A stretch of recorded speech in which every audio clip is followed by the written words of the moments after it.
네, 경제 소식을 빠르고 친절하게 전달해 드립니다. 오늘 굿모닝 경제는 유혜미 한양대학교 경제금융대학 교수와 함께하겠습니다. 교수 어서 오세요. 어서 오십시오.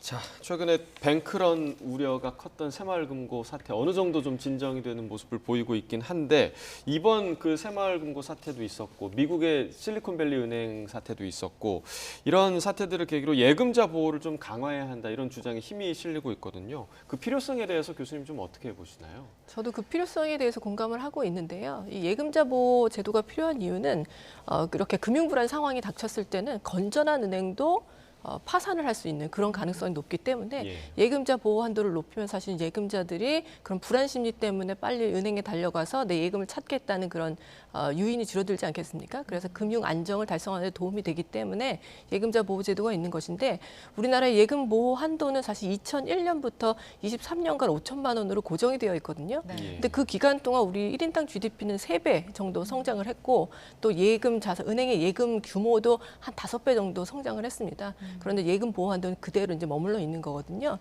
그래서 이제 이것을 좀 상향 조정을 해서 우리 경제 규모에 맞게 좀 예금 보호 한도도 높이고 금융 안정을 좀 달성하는 데 도움이 되는 것이 어떻게 하는가 하는 그런 필요성이 제기되고 있고 저도 거기에 공감을 하고 있는데요.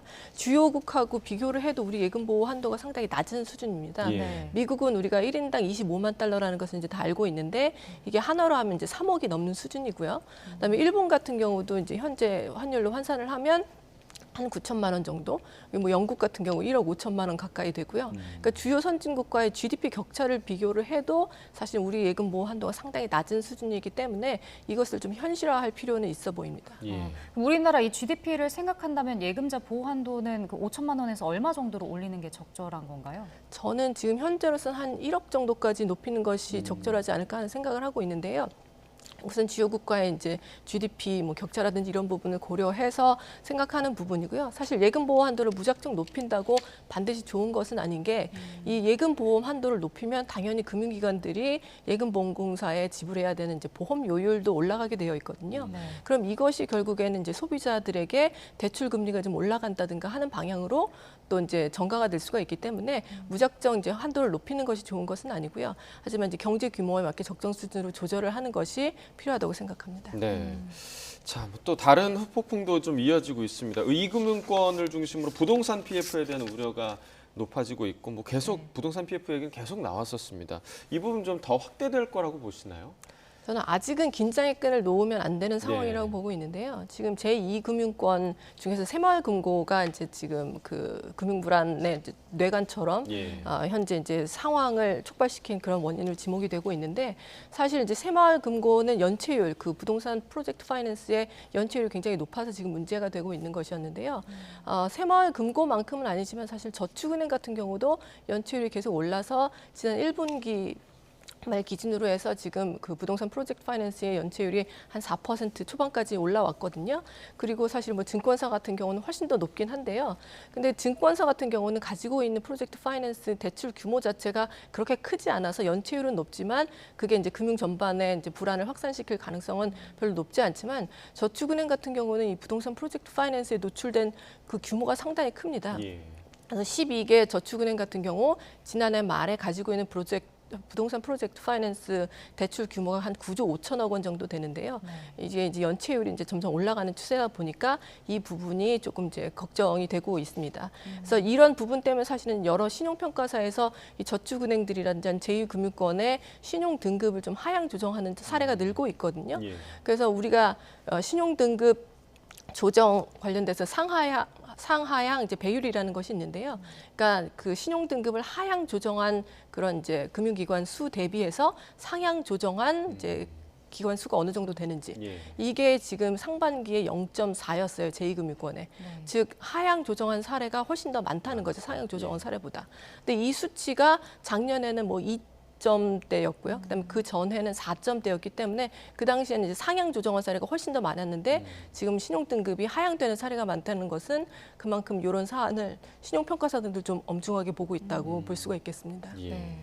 그리고 이 부동산 PF 부실이 이제 지방 부동산 시장 침체하고 있는 문제도 큰데 지금 서울과 지방 아파트 가격 격차를 보면 3년째 10억 원이 넘고 있거든요. 양극화가 심화하고 있는데 또 어떤 문제가 있다고 보시나요? 이 양극화가 이제 심화가 되고 있는데요. 사실 2000년대 초반부터 지금까지 거의 한 20년 정도 이상 시간이 지났는데 네. 그 사이 서울의 평균 아파트 가격은 10억 원 이상 올랐는데요.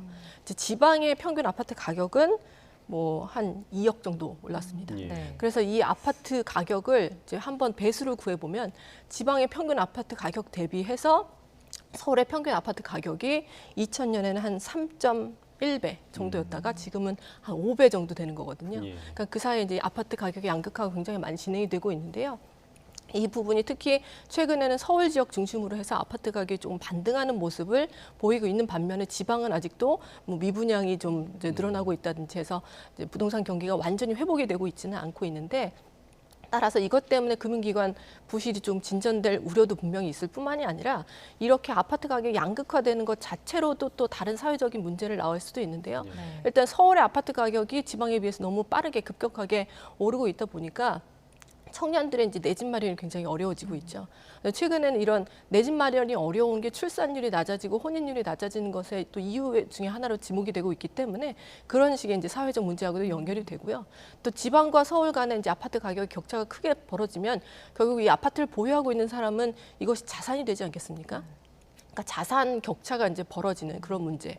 그리고 이것 때문에 소비의 여력도 또 벌어지는 이런 문제. 그래서 소득 불평등이나 아니면 자산 불평등이 심화되는 그런 원인으로도 또 이어질 수가 있기 때문에 이 부분에 대해서도 좀 여러 가지 정책적인 대응 방안이 마련돼야 된다고 생각을 하고 있습니다. 네. 자, 그리고 이제 KDI의 조사 결과가 나왔는데 우리나라 제조업 분야 부진이 점차 지금 나아지고 있다. 이런 분석 결과가 나왔습니다. 경기 저점을 통과하고 있는 거 아니냐 이런 분석인데 좀 어떻게 보시나요? 경기 저점을 사실은 이제 통과하고 있는 중에는 그것이 저점인지를 뚜렷하게 이제 확인하기는 네. 좀 어려운 측면이 있는데요. 그럼 결국에는 이제 경기가 언제 반등할 것인지, 반등하는 시점이 가까워지고 있는지에 대해서 좀 생각을 해봐야 될 텐데 일단 뭐 수출이 계속해서 이제 감소를 하고 있지만 감소 폭이 좀 이제 줄어들었다든지 하는 것으로 경기 저점에 가까워지고 있다는 생각을 해볼 수는 있긴 한데요. 네. 그럼 과연 앞으로 얼마나 빨리 반등할 것인지를 생각해 보면 그렇게 낙관적이지만은 않습니다.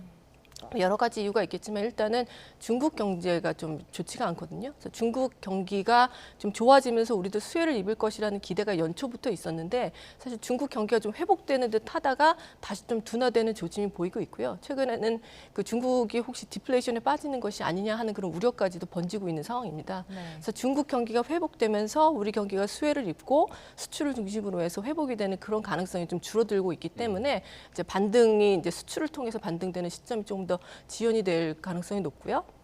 두 번째로 우리의 최대 수출품인 이제 반도체 경기가 살아날 것이 언제인지에 대해서 관심이 모아지고 있는데 원래는 한 3분기 정도로 예상을 했지만 사실은 이제 한 4분기 정도로 미뤄질 가능성이 커진 것이요. 이제 반도체 가격이 하락되는 것이 이제 좀 둔화가 되고 있지만 좀처럼 이제 반등이 되고 있지 않거든요. 근데 삼성전자가 한 4월부터 감산을 했고 네. 마이크론이나 이제 SK 하이닉스 같은 경우는 메모리 반도체를 작년부터 감산을 했는데 마이크론이 최근에 이제 추가 감산하겠다고 밝혔기 때문에 이런 효과가 이제 재고가 소진된 이후로 본격적으로 나타나기 시작하면 반도체 이제 수출이 조금 더 이제 좋아지는 시점이 한 4분기 정도 올 것으로 보기 때문에 이제 저점이 지나서 반등하는 시점은 한 4분기 정도로 밀리지 않을까. 그리고 여기에 뭐 엔저가 계속돼서 일본 제품하고 경쟁하는 우리나라 수출품이 좀 회복이 어렵다든지 하는 여러 가지 이유들이 또 있기 때문에 반등이 아주 쉽게 빠르게 일어나지는 않을 것으로 보고 있습니다. 예. 네. 자, 그런가 하면 제닛 옐런 미 재무장관이 이제 방중 일정을 마쳤습니다. 미중 고위급 경제 그 대화에 좀 관심이 많이 높았었는데 뭐 뚜렷한 결과물은 없었던 것 같아요. 예, 그렇습니다. 뚜렷한 결과물은 없었는데요. 제넷 옐런 이제 미 재무장관이 방중을 마치고 나서 미국 이제 CBS 방송국에 이제 출연을 해서 대담을 했는데요. 여기에서 실질적인 이제 회담을 했다 중국과 이런 얘기를 했습니다. 그런데 실질적인 회담을 했지만 중요한 이견이 있다는 것을 확인했다고 얘기를 했거든요. 그러니까 중요한 이견이 있고 이것에 대해서 합의에 이르거나 어떤 개선점을 발견하지는 이제 못했다는 건데요. 따라서 뭐 공동 성명이라든지 이런 게 발표되지도 않았습니다. 근데 현재 지금 미국은 중국을 첨단 기술로부터 좀 봉쇄하려는 움직임이 있고 중국은 미국의 마이크론과 같은 그런 기업들을 제재한다든지 아니면 중요한 광물 같은 것을 수출하는 걸 제한한다든지 하는 그런 식으로 이제 팽팽하게 맞서고 있는데 이 둘 다 어느 정도 이제 양보를 해야지 사실 합의에 이르게 될 텐데 전혀 그럴 기미가 보이지 않고 있기 때문에 이런 실질적인 회담이 이어져 가고는 있긴 하지만 이걸로부터 뚜렷한 성과가 나기까지는 아직도 오랜 시간이 걸릴 것으로 생각이 됩니다. 네. 자, 이번 주 주요 경제 일정도 좀 짚어보도록 하겠습니다. 13일에 금통위 통화정책 방향 회의가 지금 예정이 돼 있습니다. 미국에서 기준금리 인상이 지금 굉장히 높게 점쳐지고 있는데 우리는 어떻게 대응할 것인가 이 부분이 좀 논의될 것 같아요. 예, 그렇습니다. 그래서 저는 그래도 이제 한국은행이 추가적으로 기준금리를 인상할 가능성은 굉장히 낮다고 보고 있는데요. 예.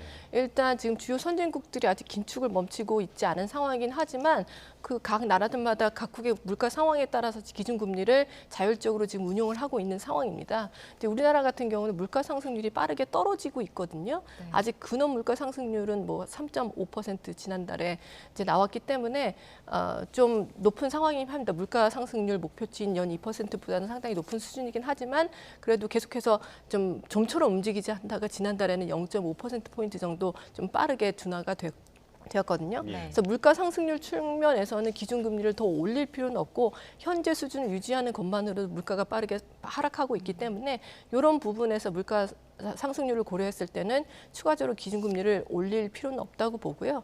이제 유일하게 이제 걱정이 되는 부분은 외환 시장이 불안하지 않을까. 한미 금리 격차가 조금 더 벌어지게 되면서 미 연준이 추가 금리를 인상을 하게 되면요.